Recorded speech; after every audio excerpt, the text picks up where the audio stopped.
નમસ્કાર વિદ્યાર્થી મિત્રો, સ્વાગત છે તમારું આપણી ચેનલ પીસકર એજ્યુકેશનમાં. હું છું તમારો ધ્રુવિલ સર. મિત્રો, શું તમે મિત્રો શું તમે વિચાર્યું છે કે આપણે જે મોબાઈલ વાપરીએ છીએ, જે ગાડીઓમાં આપણે ફરીએ છીએ, જે સોના ચાંદીના અને દાગીના આપણે પહેરીએ છીએ, તે બધું જ ક્યાંથી આવે છે? તો આ બધું જ આપણને મળે છે પૃથ્વીના પેટાળમાંથી, ખનિજ સ્વરૂપે. પણ શું બધા જ ખનિજો એક સરખા જ હોય છે? લોખંડ અને સોનામાં શું તફાવત છે? અને શા માટે કોલસાને પણ ખનિજ કહેવામાં આવે છે? તો આજના લેક્ચરમાં આપણે ધોરણ 11ના ભૂગોળનું ચેપ્ટર 6 સૌથી મહત્વનો ટોપિક ખનિજના પ્રકાર એકદમ સરળ રીતે ભણીશું. અને આ લેક્ચરમાં જોયા પછી તમને ખનિજ વર્ગીકરણ ક્યારે નહીં ભૂલાય. તો તૈયાર થઈ જાઓ, શરૂ કરીએ આજનો આ ખાસ વિડીયો. ખડકો અને ખનિજોની આપણે બેઝિક માહિતી તમને આપો મિત્રો. કે વિદ્યાર્થી કે આપણે જે પૃથ્વી પર આપણે રહીએ છીએ તેનું સૌથી ઉપરનું જે પડ હોય એટલે કહેવાય એને મૃદાવરણ કહેવાય. અને આ મૃદાવરણ મુખ્યત્વે બે પદાર્થોનું બનેલું છે મિત્રો, જે ખડકો અને ખનિજ. ચાલો સમજીએ આ બંને વચ્ચેનો પાયાની સમજૂતી આપું તમને. કે મિત્રો વાત કરીએ કે ખડકો એટલે શું થાય. વોટ ઇઝ અ રોક? રોક એટલે ખડક. કે સામાન્ય રીતે આપણે જેને પથ્થર કહીએ છીએ તે ભૂગોળની ભાષામાં ખડક છે. સમજ્યા? પૃથ્વીના જે પેટાળમાં કે સપાટી પર જે એક કે તેથી વધુ ખનિજો જ્યારે કુદરતી રીતે એકબીજા સાથે જોડાય છે ત્યારે જે નક્કર જથ્થો બને છે તેને ખડક કહેવાય છે.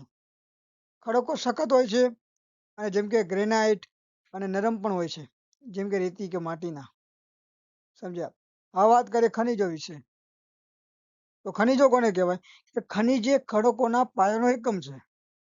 પૃથ્વીના જે પેટાળમાં થતી અજૈવિક પ્રક્રિયાઓ દ્વારા જે બનેલા જે નિશ્ચિત રાસાયણિક બંધારણમાં ધરાવતા પદાર્થોને શું કહેવાય છે? ખનિજ કહે છે. જેમ કે લોખંડ, સોનું, મીઠું આ વગેરે ખનિજો છે. તમે કહી શકો કે ખડક એ એક જ રસોઈ છે અને ખનિજ તેના મસાલા છે. સમજ્યા? હવે વાત કરીએ ખડક અને ખનિજ વચ્ચેનો જે સંબંધ વિશે વાત કરીએ. કે પૃથ્વીનું જ્યારે મૃદાવરણ આશરે 2000 જેટલા ખનિજોનું બનેલું છે, પરંતુ તેમાંથી મુખ્ય છ ખનિજો એટલે કે ફેલ્સફર, ક્વાર્ટઝ, પાયરોક્સિન, એમ્બીબોલ્સ, માઇકા અને જે ઓલિવિન પૃથ્વીના જે મોટા ભાગના જે ખડકો બનાવવામાં ફાળો આપે છે. તો આ જ ખડકો જ્યારે લાખો વર્ષ સુધી ઘસાય છે ત્યારે તેમાંથી જમીનનું નિર્માણ થાય છે. મિત્રો, હવે વાત કરીએ કે દરેક ખનિજને તેની પોતાની એક આગવી ઓળખ હોય છે. જેમ કે આપણને આપણા ચહેરા કે અવાજથી ઓળખવામાં આવે છે, તેમ ખનિજોને નીચેના ગુણધર્મો દ્વારા પણ ઓળખી શકાય. પેલો જે ગુણધર્મ એનો હોય છે સ્ફટિકમયનો સંરચના હોય છે, જેને કહેવાય ક્રિસ્ટલ સ્ટ્રક્ચર. મિત્રો, કે દરેક ખનિજના જે પરમાણુ એક ચોક્કસ ગોઠવણી ધરાવે છે, એ તમે જાણો છો. કે તેના કારણે ખનિજોનો પોતાનો એક આકાર હોય છે. જો ખનિજને પૂરતી જગ્યા મળે તો તે સુંદર સ્ફટિક સ્વરૂપે જોવા મળે છે. બીજું હોય છે કે રંગ, જે કલર. કે ખનિજોની જે ઓળખ માટે રંગ એ સૌથી પહેલું લક્ષણ છે. કેટલાક ખનિજો ચોક્કસ રંગના હોય છે, જેમ કે સલ્ફર પીળા રંગનું હોય છે, જ્યારે કેટલાક અશુદ્ધિઓને કારણે રંગ બદલાય છે. ત્રીજું છે ચમક. કે દરેક ખનિજના પ્રકાશને અલગ રીતે પરાવર્તિત કરે છે. ધાતુમય ખનિજો જેમ કે સોનું વધુ ચમકે છે, જ્યારે કેટલાક કાચ જેવા કે મોતી જેવા ચમકતા હોય છે. મોતીની જેમ ચમકતા હોય છે. ચોથું હોય છે કઠિનતા, હાર્ડનેસ. કે આ સૌથી મહત્વનો ગુણધર્મ છે. ખનિજ કેટલું સખત છે તે જાણવા માટે મોસ સ્કેલનો ઉપયોગ થાય છે. સૌથી નરમ ખનિજ હોય એને ટેલ, જેનો પાવડર બને છે. અને સૌથી સખત ખનિજ હીરો છે, ડાયમંડ. પાંચમી વસ્તુ છે વિભંજન અને ભંગાણ. જ્યારે ખનિજ પર જે પ્રવાહ કરવામાં આવે છે ત્યારે તે કેવી રીતે તૂટે છે. જો તે ચોક્કસ સપાટી પરથી સીધું તૂટે તો તેને વિભંજન કહેવાય, અને જો આડું અવળું તૂટે તેને ભંગાણ કહેવાય. હવે વાત કરીને પ્રકાર વિશે. હવે ખડકોનું વર્ગીકરણ કરું. કે પૃથ્વી પર જે જોવા મળતા ખડકો તેમની નિર્માણ પ્રક્રિયા જે છે ના આધારે મુખ્ય 3 પ્રકારમાં વહેંચાયેલા છે. દરેક પ્રકારના ખડકોના ગુણધર્મ તેની જે ઉપયોગિતાના અલગ અલગ હોય છે. સમજ્યા? તો પહેલો જે ખડક વિશે વાત કરીએ જેનું નામ છે આગ્નેય ખડકો. કયા ખડકો? આગ્નેય.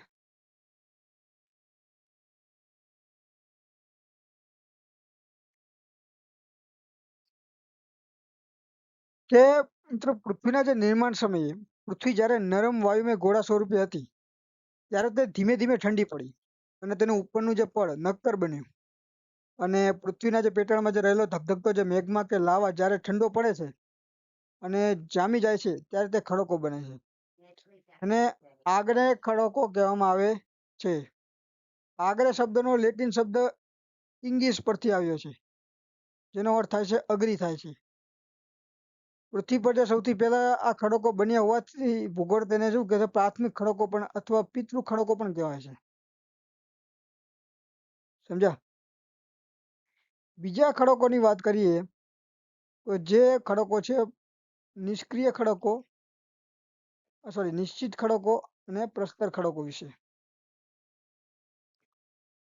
સમજ્યા?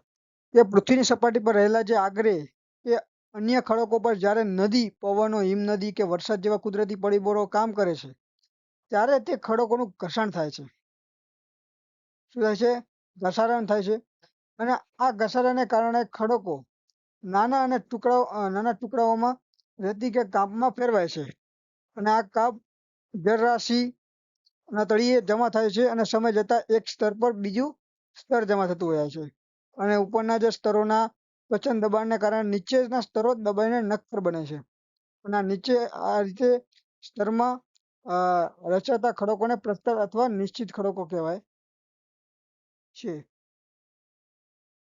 હવે બીજા ખડકોની વાત કરીએ જે હોય છે રૂપાંતરિત ખડકો.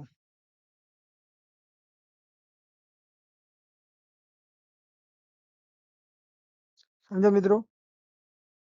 રૂપાંતરિત ખડકો છે કે રૂપાંતરિત શબ્દનો અર્થ થાય છે કે રૂપમાં પરિવર્તન થવું. જ્યારે પૃથ્વીના પેટાળમાં રહેલો જે મૂળ આગ્નેય ખડકો અથવા પ્રસ્તર ખડકો પર અતિશય ગરમી અને પ્રચંડ દબાણ આવે ત્યારે તે ખડકો ઓગળવા વગર પોતાનું મૂળ સ્વરૂપ, રાસાયણિક બંધારણ અને ગુણધર્મો બદલી નાખે છે અને આ ભૌતિક અને રાસાયણિક ફેરફારને કારણે જે નક્કર જે ખડકો બને છે તેને રૂપાંતરિત ખડકો કહેવામાં આવે છે મિત્રો. સમજ્યા? હવે બીજી વાત કરીએ.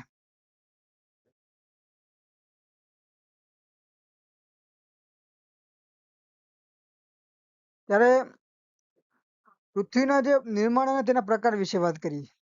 કેવી રીતે?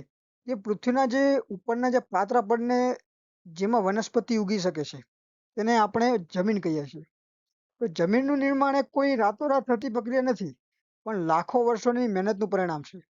જ્યારે પૃથ્વી પર પરના જે ખડકોનું જે તાપમાન, વરસાદ, હિમ અને પવન જેવા પરિબળો દ્વારા જે ઘસારણ થાય છે ત્યારે તેના ખડકોનો ભૂકો બને છે અને આ ખડકો ભૂકા સાથે જ્યારે વનસ્પતિ અને પ્રાણીઓના જે સડેલા જે અવશેષો હોય જેને સેન્દ્રિય પદાર્થો અથવા હ્યુમન્સ ભળે છે અને ત્યારે તેમાંથી જમીન બને છે. સમજ્યા? તો જમીનના પણ મુખ્ય કારણો છે. પહેલી જમીન છે કાપની જમીન, એટલે કે નદીઓ દ્વારા કસડાયેલી આવેલા જે કાંપના જે નિક્ષેપથી જમીન બને છે તે અત્યંત ફળદ્રુપ હોય છે અને ખેતી માટે શ્રેષ્ઠ હોય છે. સમજ્યા? બીજી જમીન હશે કાળી જમીન, બ્લેક સોઇલ, કે આ જમીન આગ્નેય ખડકોના ઘર્ષણથી બને છે. તે ભેજ સંગ્રહવાની જે અદ્ભુત શક્તિ ધરાવે છે અને કપાસના પાક માટે સૌથી વધુ જાણીતી છે અને તેથી તેને રેગુર પણ કહેવાય છે. ત્રીજી છે રાતી જમીન, રેડ સોઇલ, કે લોહ તત્વને કારણે આ જમીનનો રંગ લાલ દેખાય છે અને તે છિદ્રાળુ હોય છે. ચોથી છે લેટરાઇટ જમીન, કે જ્યાં વધુ વરસાદ પડે છે ત્યાં જમીન ઉપરના પડથી દ્રવ્યો ધોવાઈ જવાથી આ જમીન બને છે. તે ઈંટો જેવી લાલ અને સખત હોય છે. પાંચમું છે પર્વતીય અને રણ પ્રકારની જમીન, જે પર્વતોના જે ઢોળાવ અને સૂકા પ્રદેશો જોવા મળે છે ત્યાં જમીન જોવા મળે છે. સમજ્યા? હવે વાત કરીએ કે અંતસ્થ આગ્નેય ખડકો વિશે. તો મિત્રો અંતસ્થ એટલે લાગણી કે જ્યારે પૃથ્વીના જે પેટાળમાં રહેલો જે ધગધગતો મેઘમાં પૃથ્વી સપાટીથી સુધી પહોંચી શકતો નથી અને સપાટીની નીચે જ ખડકોનો ફાટો કે તિરાડો ઠંડો પડી જાય છે, ત્યારે જે નક્કર ખડકો બને છે તેને આંતરિક આગ્નેય ખડકો કહેવાય છે. પૃથ્વીના જે અંદર ગરમી વધુ હોવાને કારણે જે આ મેઘમાં ખૂબ જ ધીમી ગતિએ ઠંડો પડે છે. ધીમે ધીમે ઠરવાની આ જે પ્રક્રિયાને કારણે આ ખડકો સ્ફટિકોમાં મોટા કદના અને સ્પષ્ટ જોવા મળે છે. સમજ્યા? આંતરિક ખડકો વિશે બીજી વાત કરું કે બે પ્રકાર છે, જે પાતાલીય ખડકો, સમજ્યા, અને મધ્યસ્થ ખડકો. પાતાલીય ખડકોમાં કેવું હોય છે કે આ ખડકો પૃથ્વીના પેટાળમાં ખૂબ જ વધારે ઊંડાઈ અને બંને છે, સમજ્યા, બહુ ઊંડાઈએ બનતા હોય અને અત્યંત ધીમી ગતિએ ઠંડા પડતા હોવાથી તેના કણો સ્ફટિકો મોટા હોય છે. એક્ઝામ્પલ તરીકે તમને કહું કે ગ્રેનાઇટ એ પાતાલીય ખડકનું શ્રેષ્ઠ ઉદાહરણ છે. બીજા છે મધ્યસ્થ ખડકો. જ્યારે મેઘમાં પૃથ્વીની સપાટી તરફ આવતા રસ્તામાં જ કોઈ તિરાડ કે ફાટમાં જે ઠંડો પડી જાય ત્યારે તેને મધ્યસ્થ ખડકો કહે છે. અને આ ખડકો પૃથ્વી સપાટીની નજીક હોવાથી તેનો આકાર શીલા કે લેકોલિથ જેવો જોવા મળે છે. સમજ્યા? હવે આપણે વાત કરીએ બાહ્ય ખડકો વિશે. કે જ્યારે પૃથ્વીના પેટાળમાં રહેલો જે ધગધગતો મેઘમાં છે વિસ્ફોટ દ્વારા અથવા પૃથ્વી સપાટી પર પડેલી જે તિરાડ મારફતે બહાર આવે છે, તો ત્યારે તેને લાવા કહેવામાં આવે છે. અને આ લાવા પૃથ્વીની સપાટી પર પથરાઈ જાય છે અને વાતાવરણના સંપર્કમાં આવતા તે ખૂબ જ ઝડપથી ઠંડો પડીને નક્કર બની જાય છે. તો આ રીતે બનેલા ખડકોને બાહ્ય આગ્નેય ખડકો કહેવાય છે મિત્રો. સમજ્યા? તેના લાક્ષણિકતા વિશે વાત કરું કે ઝડપી શીતલનતા, એટલે કે સપાટી પર હવા અને પાણીની સંપર્કના કારણે આ લાવા ઝડપથી ઠંડો પડે છે અને તેથી આ ખડકોના જે સ્ફટિકો અત્યંત બારીક અથવા સૂક્ષ્મ હોય છે. બીજું હોય છે બંધારણ. ઘણીવાર આ ખડકો કાચ જેવા ચમકદાર અથવા છિદ્રાળુ પણ હોઈ શકે છે. અને એક્ઝામ્પલ તરીકે બેસાલ્ટ અને બાહ્ય ખડકોનું શ્રેષ્ઠ ઉદાહરણ છે ભારતની જે દક્ષિણ ઉચ્ચ પ્રદેશો જે છે અને ગુજરાતનો જે ગિરનાર અને પાવાગઢ પથ્થરોના મોટા ભાગે બેસાલ્ટના બનેલા છે. સમજ્યા?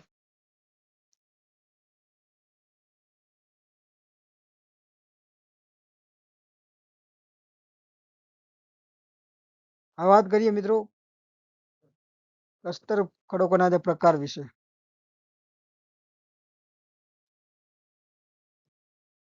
ઓકે, તો પ્રસ્તર અને નિર્માણ પ્રસ્તર અથવા જે નિશ્ચિત ખડકોના જે પ્રકાર વિશે વાત કરી કે પ્રસ્તર ખડકોનું વર્ગીકરણ તેમાં રહેલા જે પદાર્થો અને તેની નિર્માણ પ્રક્રિયા આધારે મુખ્ય એના 3 પ્રકાર કરવામાં આવ્યા છે. કયા કયા?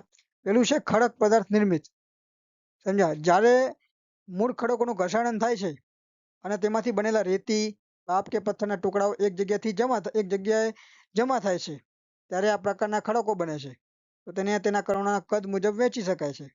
જેમ કે રેતીના ખડકો, જેમાં રેતીના કણો મુખ્ય હોય છે. ઉદાહરણ તરીકે રેતીનો પથ્થર, સેન્ડસ્ટોન. બીજું આપણે ઉદાહરણ લઈએ કે માટીના ખડકો, જેમાં અત્યંત ઝીણા માટીના સ્તરો હોય છે, શેલ કહેવાય છે. ઉદાહરણ તરીકે શેલ. ત્રીજું છે કોંગ્લોમેટિવ, જેમાં ગોળાકાર પથ્થરો અને રેતી એકસાથે જોડાયેલા હોય છે. સમજ્યા?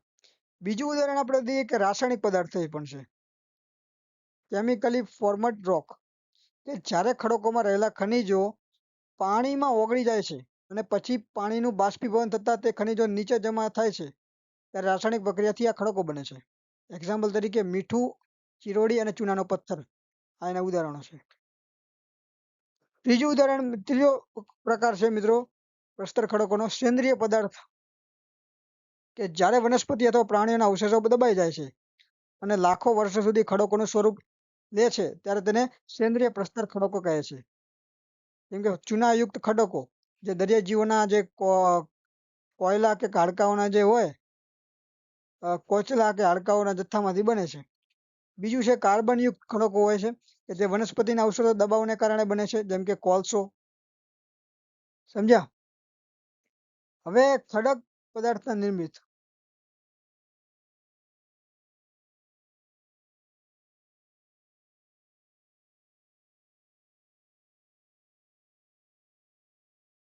હવે વાત કરીએ ખડક પદાર્થ નિર્મિત. સમજ્યા મિત્રો? કે જ્યારે પૃથ્વી પર રહેલા જે મૂળ ખડકો જે છે, આગ્નેય, પ્રસ્તર કે રૂપાંતરિત પણ નદી, પવન કે હિમનદીઓ કે વરસાદ જેવા કુદરતી પરિબળો સતત પ્રહાર કરે છે, ત્યારે આ ખડકો તૂટે છે. અને આ ખડકોનું વિખંડનની બનેલી કાપ રેતી માટે અન્ય પથ્થરના ટુકડાઓ વહેતા પાણી કે પવન દ્વારા અન્ય સ્થળે ઘસડાઈ જાય છે.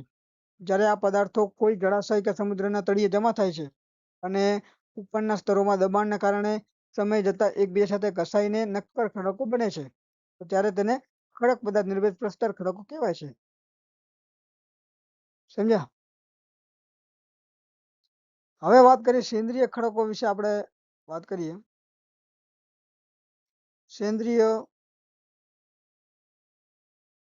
ઓકે,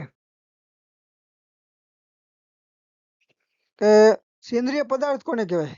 હમણાં મેં જણાવ્યું કે જ્યારે પૃથ્વી પરની વનસ્પતિ અથવા સમુદ્રમાં રહેતા જીવોનો જે અવશેષો છે, જેમ કે હાડકા, કોચલા કે પાંદડા, પૃથ્વીના જે પેટાળમાં કે જળાશયમાં તળિયે લાખો વર્ષ સુધી દબાયેલા રહે છે, ત્યારે ગરમી અને દબાણને કારણે તે સખત બની ખડકોનું સ્વરૂપ ધારણ કરે છે. આ રીતે બનેલા ખડકોને સેન્દ્રિય પદાર્થના ખડકો કહેવાય છે. હવે પહેલો જે પ્રકાર છે ચૂનાયુક્ત સેન્દ્રિય ખડકો. સમુદ્રો કે સરોવરમાં જે વસતા જીવો, જેમ કે શંખ, છીપલા અને પરવાળા ના શરીરના જે ચૂનાનું જે પ્રમાણ વધુ હોય છે, જ્યારે આ જીવો મૃત્યુ પામે છે, ત્યારે તેમના જે કોચલા કે હાડકાના સમુદ્રના તળિયે જમા થાય છે અને વર્ષો જતા જથ્થો દબાઈને ચૂનાના ખડકોમાં ફેરવાઈ જાય છે. જેમ કે ચૂનાનો જે પથ્થર, એક ચોક. કાર્બનયુક્ત સેન્દ્રિય ખડકો વિશે વાત કરીએ કે જ્યારે વિશાળ જંગલો અને વનસ્પતિઓ પૃથ્વીના જે હિલચાલને કારણે જમીનમાં દબાઈ જાય છે, ત્યારે હવાની ગેરહાજરી અને પૃથ્વીની આંતરિક ગરમીને કારણે તે વનસ્પતિ કાર્બન અંશ જળવાઈ રહે છે અને તે ખડક બની જાય છે, જેમ કે કોલસો અને એન્થ્રેસાઇટ.